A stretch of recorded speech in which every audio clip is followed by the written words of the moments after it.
Beatles were the 60s, Abba were the 70s. Perhaps at the time they were, maybe even underrated as a live band because one, they didn't do it so much and they didn't seem to get such a kind of buzz out of doing it. But at times they did some wonderful live performances. They were performers from a sort of a background of more kind of, not classical, but more kind of stagey. They weren't from a really sort of dirty, grubby rock and roll background. That was the glorious sound and spectacle of Abba live in performance. From spectacular moments like that, it's hard to comprehend that Abba never really thought of themselves as a live band. Yet, despite the fact that they saw themselves primarily as a studio machine, Abba remain one of the most spectacular and memorable live bands in pop history. The image of the 4 band members on stage in a variety of specially designed costumes has remained ingrained in the memory long after the group themselves disbanded.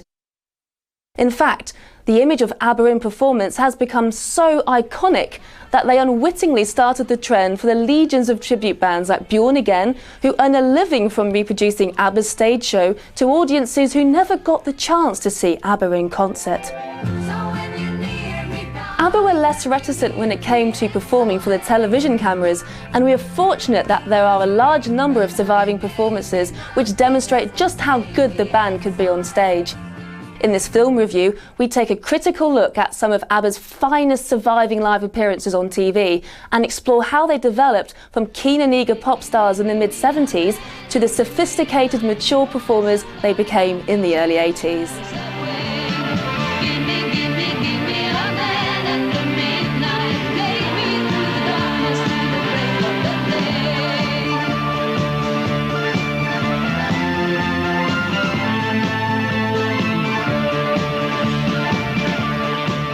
Abba sprang to international prominence in 1974 by winning the Eurovision Song Contest with Waterloo, and it was soon obvious that the band would need to tour outside their native Sweden if they were to build on that success. But their first attempts at playing live concerts were beset with difficulties, mainly caused by the high standards the band had set themselves in the recording studio. For those reasons, Abba preferred to promote their music via TV appearances. Television studios enabled them to recreate their music in similar conditions to a recording studio. They were not keen on miming, but they would agree to sing live to a pre-recorded instrumental backing tape.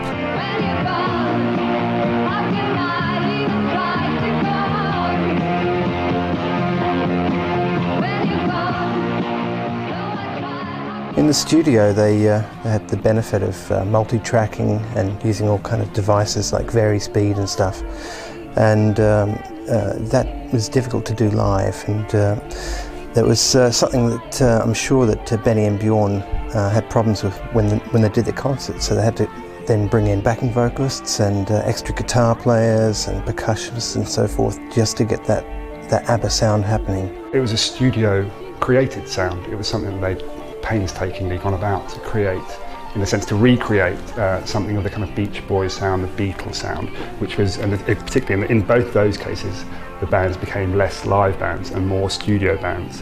And I think that was Abba's idea, was to create something close to a perfect pop sound. So kind of Benny and Bjorn, working with their producer Michael B. Tretow, consciously set out to create this slick sound, multi-layered sound, something like this Phil Spector wall of sound idea, and that was just almost impossible to recreate live. Certainly at the time. I think nowadays there'd be no problem using kind of tape back to add that depth of sound to the sound, but at the time you just almost couldn't do it.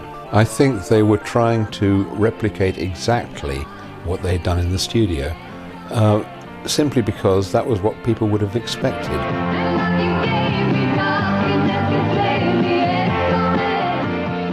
The film record of Abba in performance really starts with the band's 1975 performance on the German TV show Musikladen, promoting their SOS single. It was this song that heralded Abba's golden era of hits that would continue unabated for the next 7 years. One of the earliest performances of SOS, this German TV spot features Agneta and Annefrid in their famous cat costumes, designed for them in Sweden by Uwe Sandström. The two cats, a yellow dragon cat for Frida and a blue cat for Agneta, based on the designer's own pet Burmese cats, were hand-painted and decorated with rhinestones to make them sparkle. Abba's costumes are legendary, and the way they dressed is a source of much hilarity in this 21st century. But of course, in the 70s, it didn't seem as ridiculous as it does now. Perhaps they were still flamboyant, they were still loud. They came along just after the sort of glam rock era had happened and blossomed, and they moved on from that through the disco period. So there's some very flamboyant clothes. The group are singing to a pre-recorded instrumental backing tape, but the vocal performance is live, and the confident vocal delivery by Agneta and Annefrid, particularly on the chorus, gives the song a harder edge than the record and proves that these were genuinely talented performers. Where are those happy days? They seem so hard to find. I tried to reach for you, but you have closed your mind. On TV, Abba sometimes, in the early days, played to backing tapes perhaps, or sang to backing tapes. As their career progressed, and certainly as it turned, the 70s became the 80s, and they were doing shows after their final album, they tended to play live more because they were more experienced musicians. They were always pretty experienced, but now they were really consummate, experienced musicians. Benny and Bjorn were great perfectionists. They were kind of known for this in the record in the studio. They were very kind of slavish, absolute kind of like, you know, pedantic. They were going for the detail and wanted to get things absolutely perfect. And they would do these retaking a tremendous number of vocal retakes, going over and over again. And when it came to live performance, they had one chance, and they knew that they wanted to get as close to it as possible. But I think they found it very frustrating that they couldn't. Certainly, Abba, I think initially they were very much a live band, but for various reasons, I would say some personal kind of reasons, I think they then went on to becoming more of a promotional kind of band, or let's say a studio band, promoting their singles via television, because thanks to a Queen probably having Bohemian Rhapsody being such a major song shown on video, and therefore paving the way for a lot of other bands to release their singles using television as the medium. I think they then realised that this was the best way to sell the band, especially in the markets where they hadn't had much success, like Japan and America. So they then realised it was such a powerful marketing tool. We saw them a lot more on television. So when you're near me, darling, can't you hear me? SOS. And the love you gave me, nothing else can save me. SOS. When you're gone, how can I even try to go on? When you're gone, though I tried, how can I carry on? When you're gone, how can I even try to go on? A couple of months later in 1975, Abba performed SOS once more on the acclaimed American comedy show Saturday Night Live. Again, they were singing live to a pre-recorded backing track, but this time they had to compete with the show's zany sense of humour. The set that was made for Abba's performance of SOS was designed to resemble a deck on the Titanic. During the performance, guest actor Robert Klein, who is dressed as the ship's captain, is repeatedly seen trying to plug a leak on the boat with a newspaper. Abba's Saturday Night Live spot is widely regarded as a crucial part in getting SOS into the American Top 20, although they never achieved the same level of success in America as they did everywhere else in the world. Where are those happy days? They seem so hard to find. I tried to reach for you, but you have closed your mind. Abba didn't have the same degree of success in America as they did in the rest of the world, certainly in Europe. And I think partly due to the fact that they weren't really pigeonholed in America. They weren't a country band. They weren't a rock band.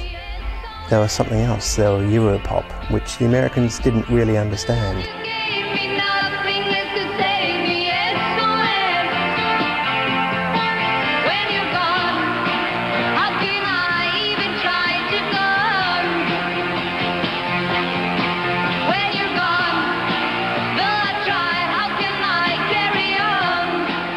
I think that people are a bit unfair and people misremember. I mean, they did have number one. They had one number one hit single, and they had other million-selling singles, so that they were successful. What they didn't, what you always have to do in America is tour, and it's just a tradition. You have to tour and tour and tour, and keep going back and back. And by that stage, in the late 70s, they really didn't like the touring. Particularly Agneta wanted to be at home. She was kind of a homebody by that stage. She had a terrible fear of flying. So they were successful. They weren't as successful as elsewhere, and they weren't prepared to put in the work that you traditionally have to put in to break America.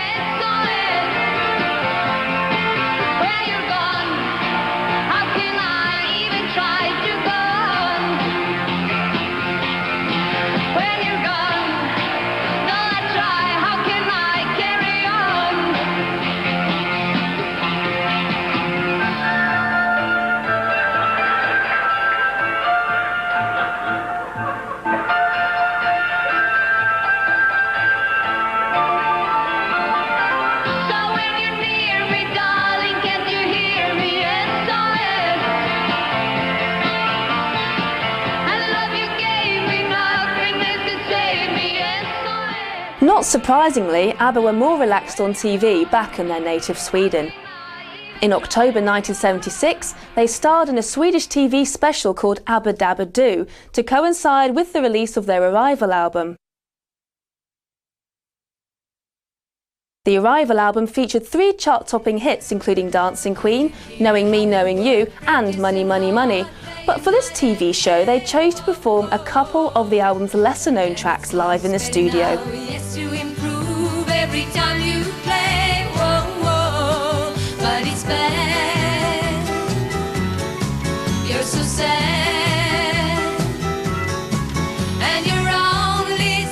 Frida hated Dum Dum Diddle, a title which I can barely say without chuckling, a dreadful title, representative of early ABBA when they were still sort of doing a nursery rhyme kind of thing. It's surprising that they're performing it live, really, because Frida hated it.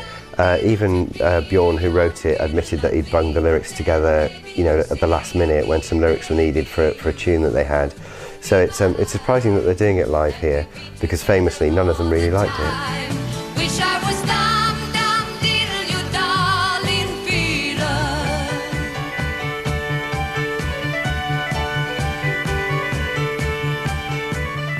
I think ABBA evolved over the years to be good at presenting themselves on television. They initially just went for, I mean, the film clips are great fun, but then when they realised that they had to show themselves as being a live band, which was very important back in the 70s and the 80s, I think then they took particular attention to how they were perceived on television. So they brought in their studio engineers to work in the television studio to recreate that sound, and also their vision people, I suppose, to make sure they looked right on television.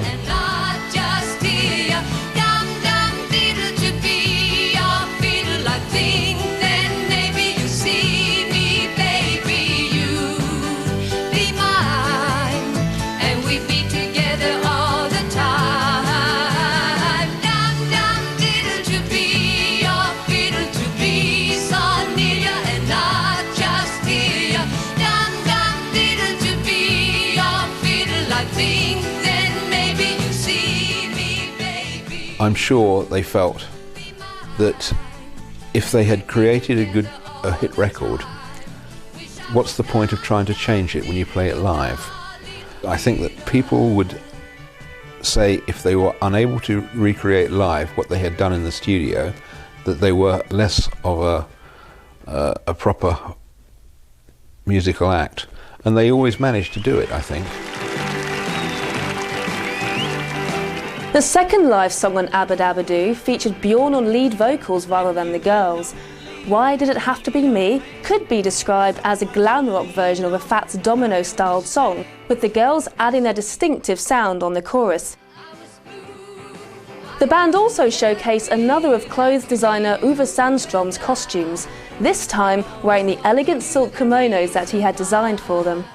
And right at the end of the performance, you can see one of the first appearances of the new ABBA logo, with the reverse letter B that was soon to become their trademark and a crucial part of their image. When you were lonely, needed a man. Why Did It Have to Be Me is not one of ABBA's golden classics, and chiefly because it's one of the guys singing. And of course, the ABBA golden classics, you have to have the two girls singing, harmonising, the two guys as bookends, working as a unit, working as a team. That's what they do best. They're an unstoppable machine when they're a team. When you've got one of the guys singing, it could be Chas and Dave, it could be any old pub band.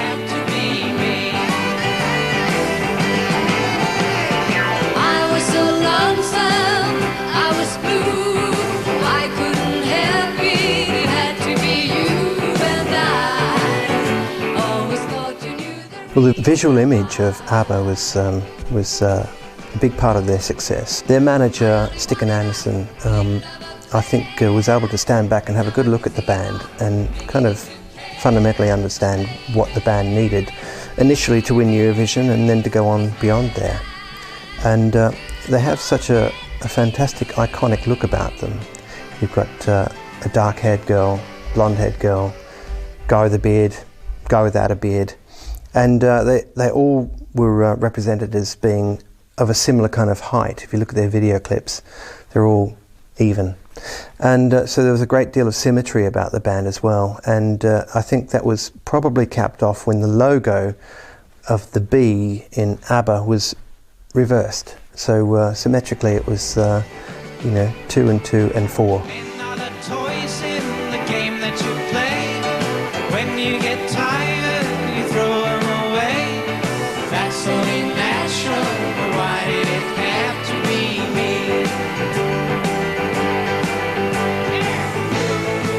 You tend to get the two girls down centre stage and the two guys as sort of bookends. You get a little bit of interaction, but not as much perhaps as you would in more sort of decadent rock and roll shows of the time, or even disco shows. They were still a little bit sort of formal and a little bit sort of family entertainment.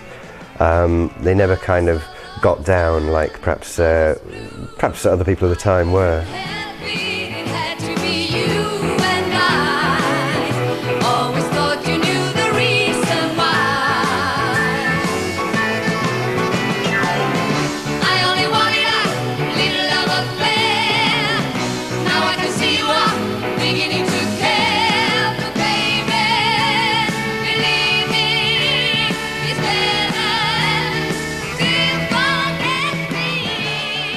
Less than a month after their Abba Dabba Doo show, ABBA were back in America, appearing on the prestigious midnight special show for NBC television in October 1976.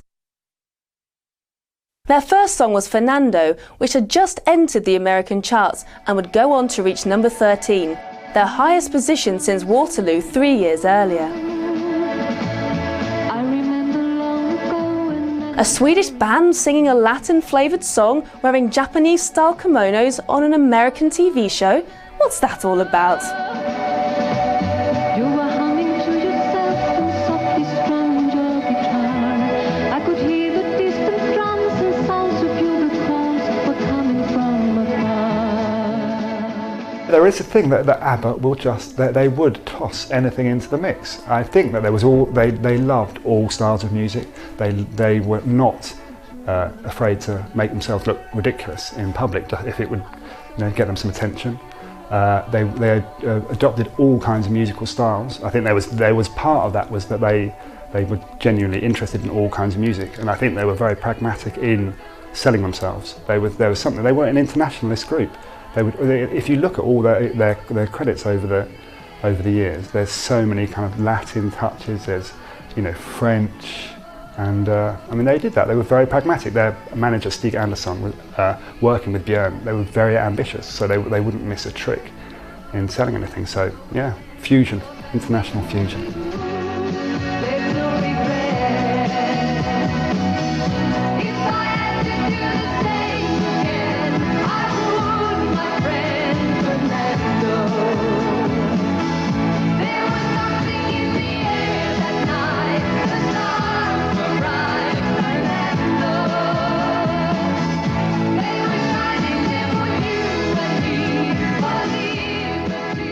When you get Abba wearing kimonos while singing sort of a Spanish story about Fernando, that's indicates that sort of it was the mid-70s and a lot of people were wearing kimonos, particularly after the sort of glam rock David Bowie, Ziggy Stardust period where kimonos became very, very, well, not very fashionable, but one or two sort of daring characters were wearing them. So Abba, again, a couple of years behind everyone else, decided to be daring. Then when you get them singing about Fernando, they did quite a few sort of Latin American, Spanish themed songs. No one's quite sure why. It just seems that Bjorn and Benny had had a couple of good holidays in Spain and Mexico and liked to write stories inspired by these places. More than once they went on holiday, a sort of working holiday together when they needed to write new material, and came back with songs like that, songs like Hasta Mañana. But Fernando obviously was most successful and was a massive #1 hit.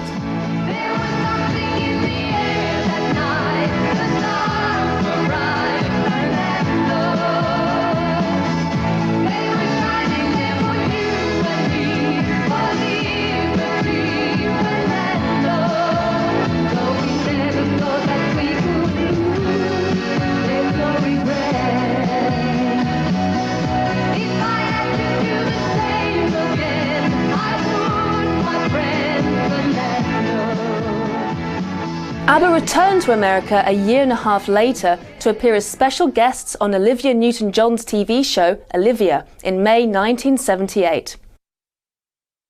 Benny remembers the show as not just one of the most important shows that Abba played in America, but also one of the most enjoyable.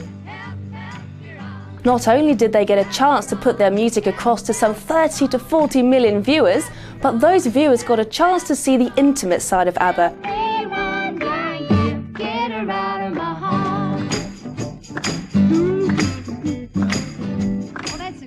During their informal get-together, they sang spontaneous versions of the Beach Boys' Barbara Ann and Elvis Presley's Jailhouse Rock.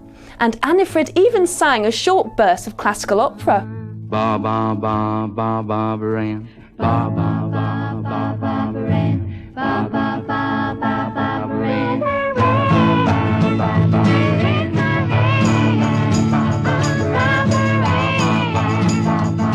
You got me rocking and rolling, rocking and reeling, Barbara Ann, ba ba. Una voce poco fa, si lindo mi risuonava. When it came to their own spot, Abba not surprisingly chose to sing Dancing Queen, which had been their first and, as it turned out, only #1 single in America the previous year.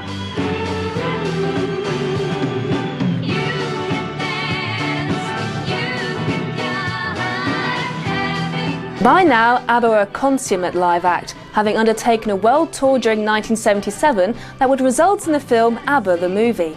And the relaxed surroundings of the show brought out the best in them. They're clearly enjoying themselves immensely and make a faultless segue into Fernando midway through.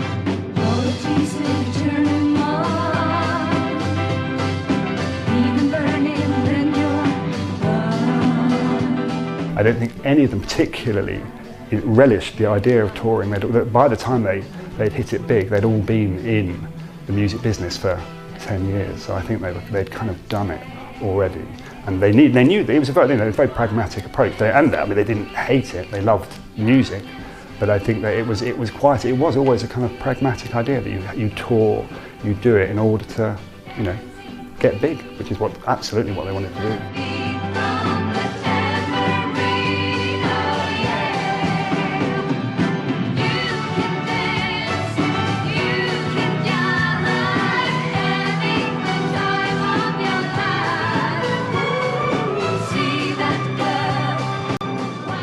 I think ABBA's 1977 live tour was a turning point for ABBA because they realised what had to be done in order to portray themselves as a bona fide live touring act. And so they learnt a lot about how they should sound and look on screen. It was a necessary evil that they had to do this tour.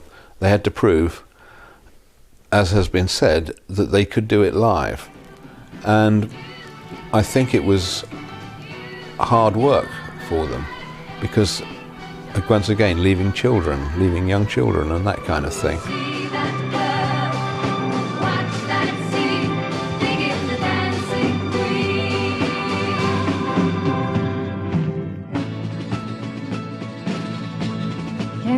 the drums, Fernando. I remember long ago, another starry night like this.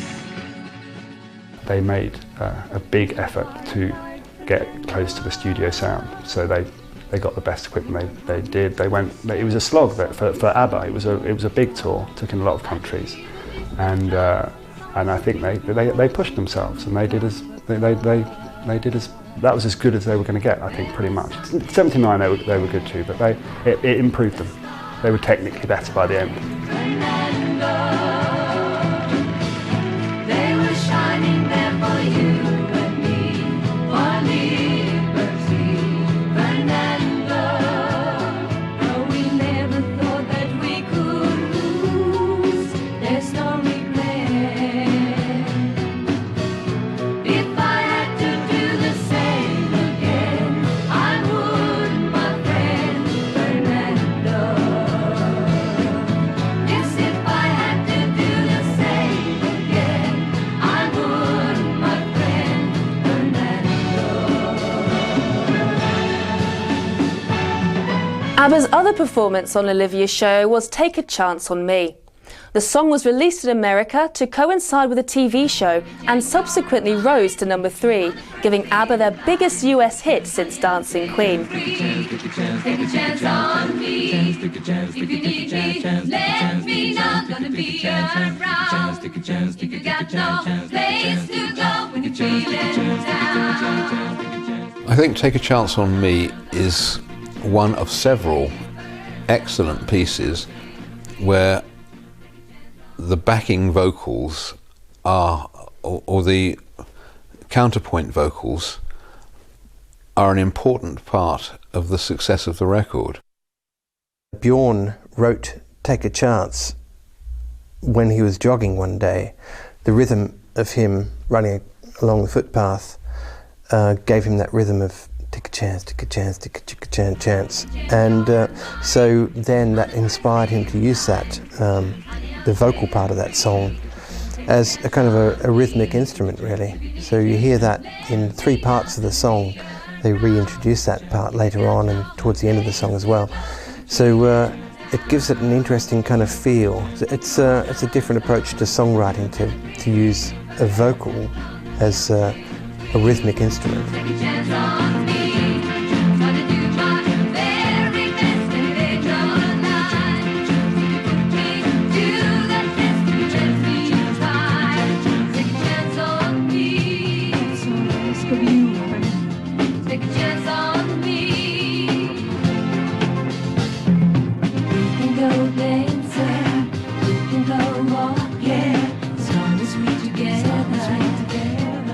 It's very intricate. It starts with one thing, and the vocals also kind of echo and propel the rhythm as well.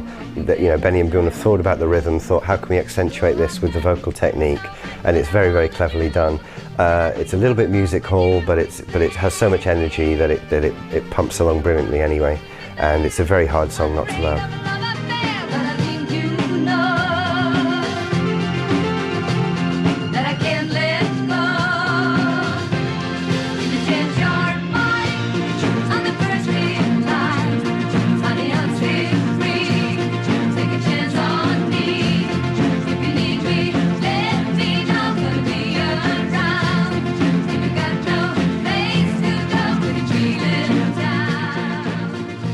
At the end of 1978, ABBA flew out to Japan to record a 1-hour TV special that featured the band playing a selection of their greatest hits, some of which they mimed while others were performed live. The production of the show was lavish, particularly on the opening sequence, which had ABBA premiering Eagle from their forthcoming album, ABBA the Album. And for their performance of Dancing Queen, the band, who were wearing bright, sparkling costumes, were surrounded by a troupe of Japanese dancers. Not all the attempts to bridge the culture gap between Japan and Sweden were successful. They performed Knowing Me, Knowing You in bright white costumes, surrounded by colourful balloons, a somewhat inappropriate setting for a song that deals lyrically with the breakup of a romance. And for Summer Night City, the group were reduced to a quarter of the screen, while footage from what appeared to be a tourist advertisement for Stockholm occupied the rest of the screen. There were no such problems when it came to their live performance of Money, Money, Money. Annie Frid is in particularly fine form as she guides the band through the song, which is given a lush orchestral backing. Work all night, I work all day to pay the bills I have to pay. 80 cents, and still it never seems to be a single penny left for me. That's too bad. It's hard to explain why ABBA was so popular in Japan and the Far East, although they did kind of go for that part of the world. They went for Australia and Japan and the East. Maybe people just hadn't seen much like them before, or maybe they were a kind of an accessible version of glam pop. You know, the wilder things had come along, and then a year or two later along come ABBA, a little bit toned down, you know, not quite transsexual and camp and all that. Money, money, money, always sunny in the rich man's world.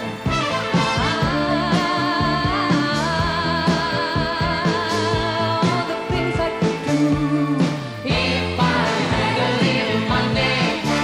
It's a rich man's world.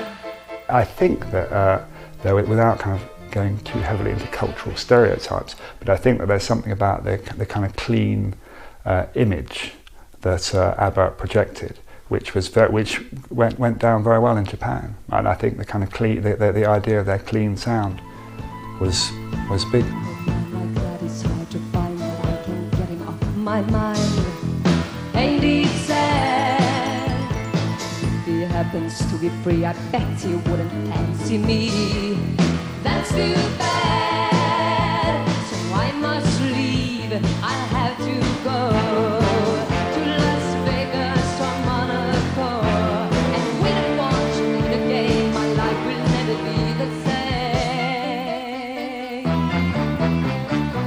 Money, money, money must be funny in the rich man's world. Money, money, money, always sunny in the rich man's world. So if we see ABBA on the Japanese ABBA special, they went for an almost fully orchestrated sound. There's not many of their normal live musicians. I would expect that probably they've got their normal drummer and bass player, and that's kind of it. It sounds very heavily orchestrated, but that's quite different to the Dick Cavett show sound. If you listen very closely, Dick Cavett's show, the sound that they got on that was, I think, much closer to their original recordings, but, you know, with a bit of an edge to it. All the things I could do if I had a little money. It's a rich man's world. ABBA's last live concert together was in April 1981 for a TV special filmed in Sweden called Dick Cavett Meets ABBA. Cavett was a legendary American talk show host and was specially chosen by ABBA, who wanted to combine talk and music into one show. ABBA hadn't toured in over a year, and the two couples that made up the group were now separated.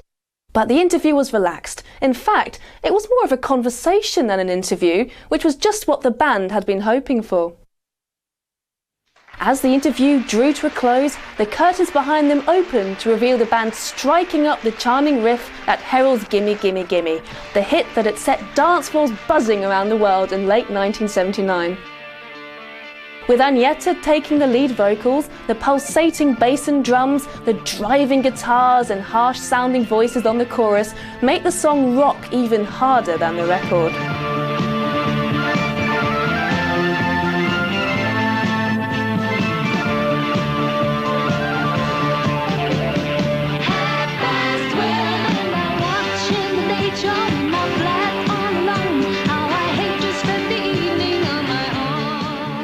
ABBA turned to the disco market around about the time of Gimme Gimme Gimme, which was recently adopted by Madonna for the Hung Up hit, of course. And they did quite well, and this was around the time of the Voulez-Vous album, which was their disco album pretty much. Very good album, very well produced. They took elements of disco, but kept obviously their songwriting skills. They didn't just go for a beat, they kept their swooping choruses and great build-ups, great middle eights, great vocal overlayings. And it worked very well. There's not a song out there, no one to hear my prayer.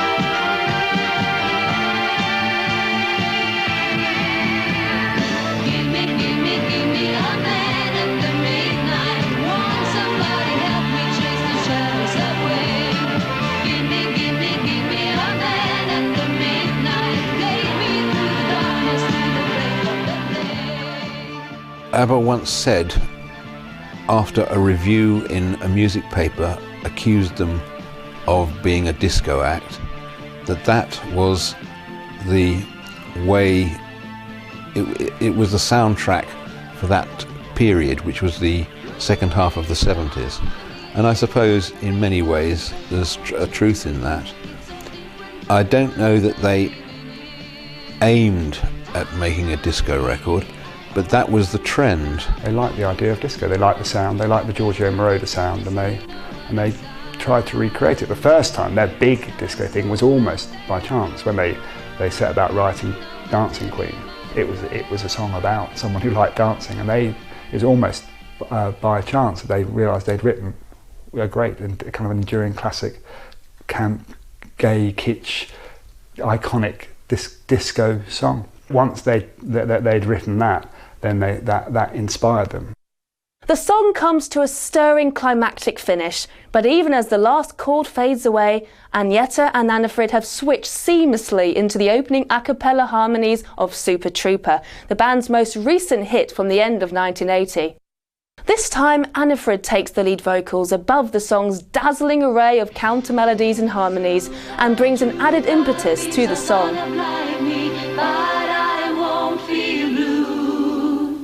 Like I always do, 'cause somewhere in the crowd there's you. It wasn't so much that they were hugely embraced by the disco market, it just meant that they were accepted by the disco market and it gave them another string to their bow. It was enough of a change to keep them sounding fresh after several albums, but it wasn't so much of a radical change that it put off their traditional audience. It didn't scare anyone away. You know, it wasn't like they went punk rock or death metal or something.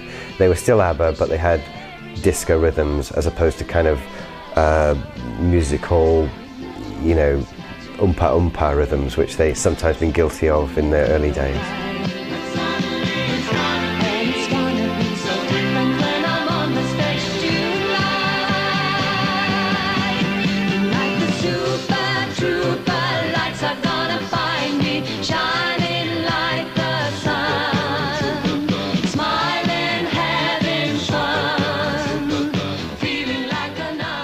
After a break, ABBA return with a couple of songs that they've been recording for their next album, The Visitors, which would be released at the end of 1981. Bjorn takes the lead on this amusing ditty about a man answering an advertisement from two girls in the personals column who turn out to be mother and daughter. It was certainly a lightweight contrast to the more serious subject matter that predominated on The Visitors album. But they had nothing to say, at least not until the day something specially rare. This is what they say. Two for the Price of One is one of Bjorn's most embarrassing songs, perhaps. It's kind of, perhaps they're running out of ideas for material by now, but it's a song about how he has a threesome with a mother and a daughter. And therefore gets two for the price of one, which is hardly the most witty song you've ever heard and not something you kind of expect from a family entertainment band like ABBA. So it's a curious song. It's curious to see them doing it live here because you always assume it's one of those album tracks that got sort of buried as a filler. And it just seems that perhaps he likes to have a controversial song in there every now and again, like Does Your Mother Know?, which it ties in with very, very nicely, and which was equally gauche and a little bit naff. He called the number and a voice said Alice Whiting. The voice was husky and it sounded quite exciting. He was amazed at his luck, the purest streak of gold he'd struck. He said, I read your ad, it sounded rather thrilling. I think a meeting could be mutually fulfilling. Why don't we meet for a chat? I don't think they really understood what they were saying. Once again, we're talking about perhaps their incomplete command of English to a certain extent. They probably didn't realise quite how far they were going with that one. I mean, Two for the Price of One is just a joke song, really. And it sounds like it was in some kind of dubious musical.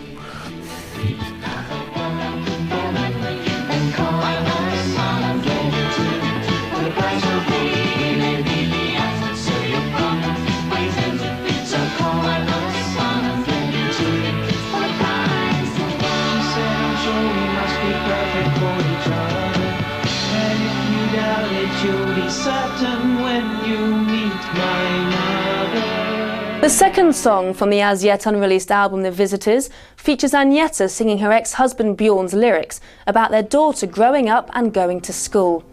And it's not surprising that Agneta sings the song with a depth of feeling. In fact, there's more poignancy about this live version than would be evident on the album version. With an absent-minded smile. As the 70s moved on, Abba got more and more confident and more successful, obviously, and the more successful they got, the more confident they got. But by the sort of the 80s, they were doing more experimental stuff. The Visitors album was quite ambitious for them and not as commercial as their previous works. So they were doing more experimental stuff on some of this footage we see here by their standards. It doesn't, it's not experimental by avant-garde standards, but it's experimental by pop standards. And they moved past disco, they were doing quite Baroque ballads again now. Slipping through my fingers all the time, I tried to capture every minute. Now feeling in it, slipping through my fingers all the time. Do I really see what's in my mind? Each time I think I'm close to knowing. She keeps on growing, slipping through my fingers all the time. At their best, they had the pop songs, which were about the kind of what was happening in their lives. And I think that's when ABBA were at their best. And now I think they're their enduring songs. They're songs about, despair, about marriages ending, and about, I think, Slipping Through My Fingers is one of their best songs, because it's from the heart. It's a confessional song about Bjorn saying he's worried about, he's given too much energy to his work and too little to his, family, and then he's seeing his children grow up, and it's a really heartbreaking song. It just became very hard for them to write happy love songs, and it did reflect that they were growing up to a certain extent, or had grown up, and that the dream was over. They couldn't do it anymore because it wouldn't be realistic. They just had to put an end to it, which of course is what they did.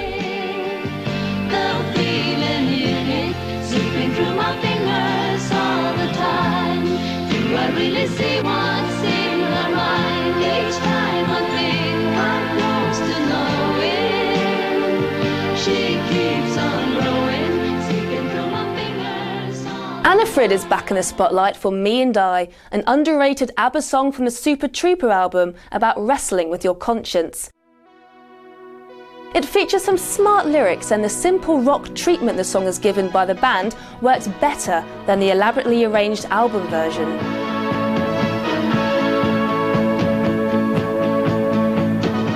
Me and I is a curious song because it's about schizophrenia, so they're actually being very clever with their use of language there, and what looks like the worst title ever written. Frida sings it with real passion, and there's some strange lyrics about Jekyll and Hyde and Dr. Freud and so forth. Again, it's a kind of a weirder, darker song than people normally would associate with ABBA, which occasionally they would do. It's very representative of their later period, where perhaps because they'd done pop, they'd tried everything they could, they were getting into some weird tangents now and again, which makes the last album very interesting.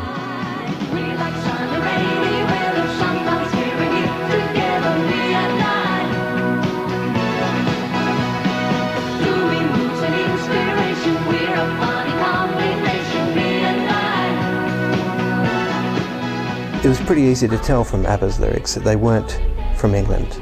They were definitely Swedish, and I think they kind of played up on this a little bit. They wanted the world to see that they were Swedish. I think they were quite proud of it, and I think there was a kind of an innocence that went with their songwriting and their lyrics, and they tended to use lyric as an interesting sort of way of telling the story in terms of repetition. A lot of their songs, they would just repeat the main lyric. Ring, ring, for example, money, money, money.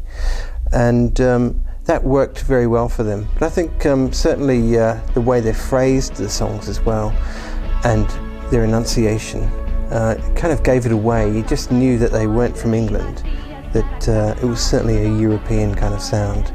I think Annie Fried was actually quite keen on being an actress, a film star, that sort of thing. And a very good example of that is in this song called Me and I, which before I saw the footage you have of it, I could not even recognise. I don't think I'd ever seen that before. And it's a theatrical piece. And I think that's really what Annie Fried was quite keen on doing.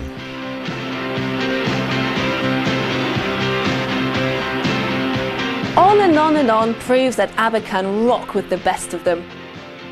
A track from the Super Trooper album, ABBA really let their hair down, driven on by a thumping beat and jangling guitars that add for more spice and bite than the album version.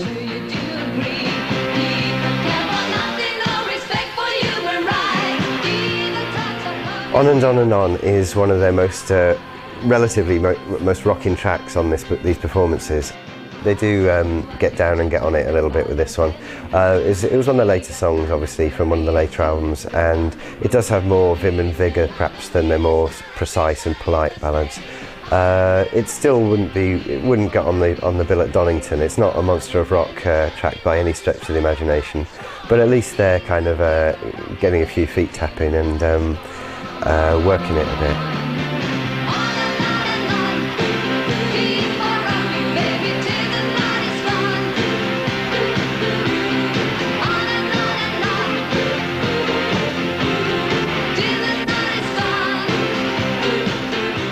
There's two drummers in this song, and a thumping bass line, and some pretty heavy-duty guitar work as well. So I think it's them trying to say that they're not just writing boppy songs, poppy songs, nor just ballads. They had a rock and roll side to them as well.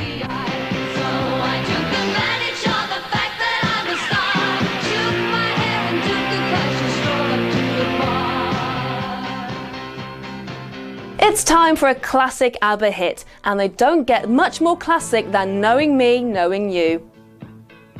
When it originally came out in 1977, it was hailed as a triumph of ABBA's maturity. And even though the lyrics were about the end of a relationship, at the time ABBA was definitely still two couples. Now sung with hindsight, the song carries an irresistible poignancy.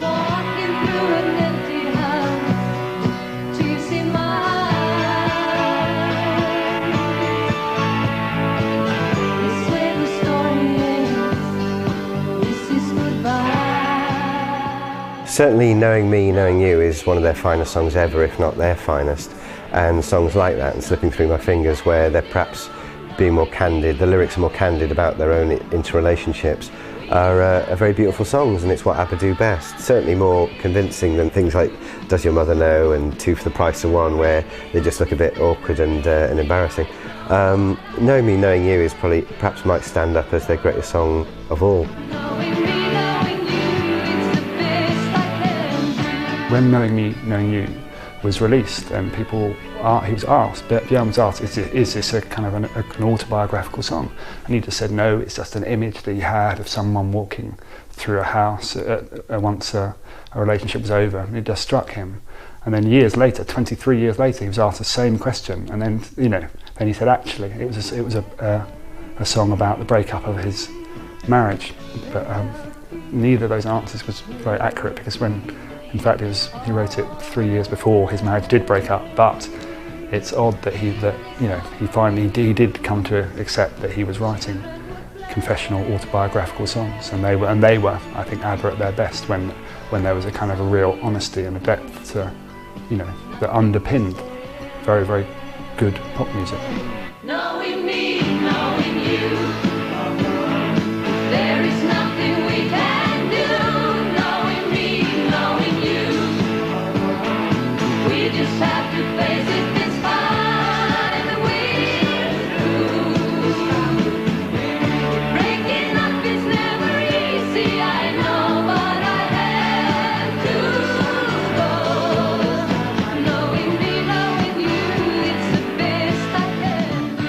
Summer Night City is one of ABBA's most stirring songs, but Benny and Bjorn were never completely satisfied with the recording first made in 1978 and continually revised it.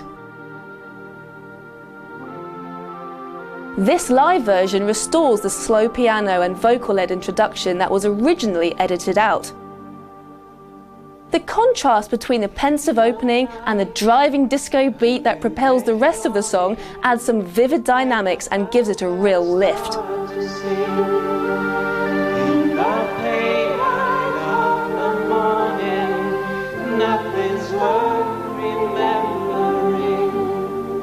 ABBA did have a rather restless quest for perfection. A good example is Summer Night City, where they recorded various versions of that. They had a piano vocal intro, which was it was used in their live performances, but we didn't see that in the recorded performance. And I understand that ABBA did have that process in their songwriting, that they would take what they'd written into the studio and work at it and work up different versions of a song, so that ultimately the version that they committed to tape would be exactly what they wanted. A lot of people have a problem with Summer Night City. They think it's kind of it's one of their more indulgent tracks. It's trying to do too many things, but I've always had a soft spot for Summer Night City. A lot of people think it's overdone, it's overproduced. They're putting too much into it, but you know, it's the odd forgivable indulgence.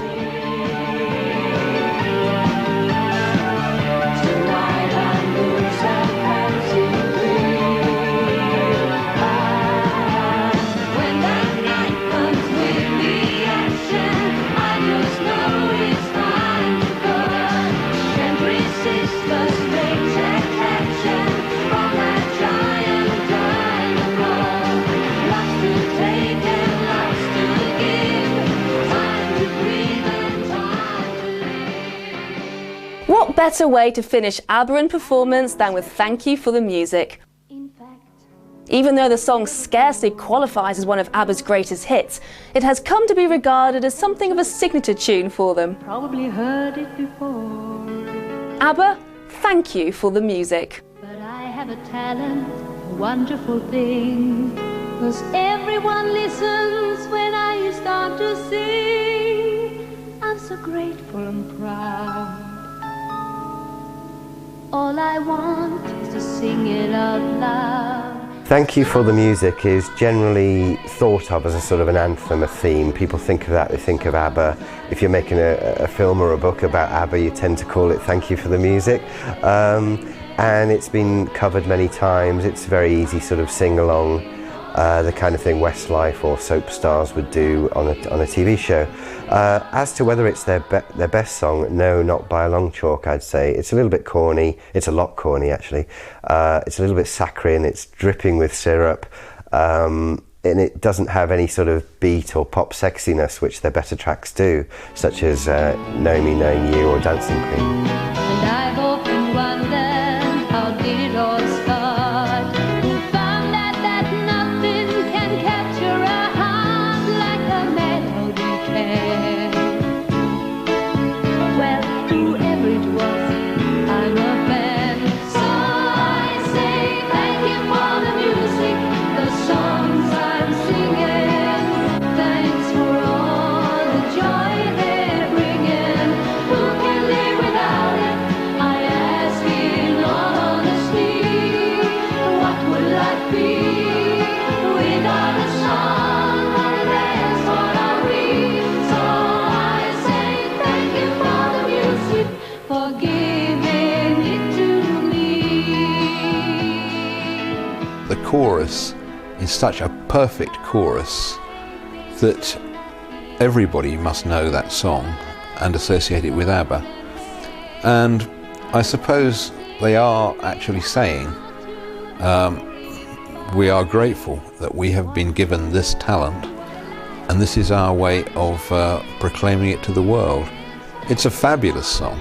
It really is. It's never been that big a hit, of course, but that's the way things go, isn't it? It's a great song, and yes, it is their signature tune. Can you think of another one? I can't. Thank You for the Music, I think, is ABBA's signature tune. We play in Bjorn Again, that's our final encore song.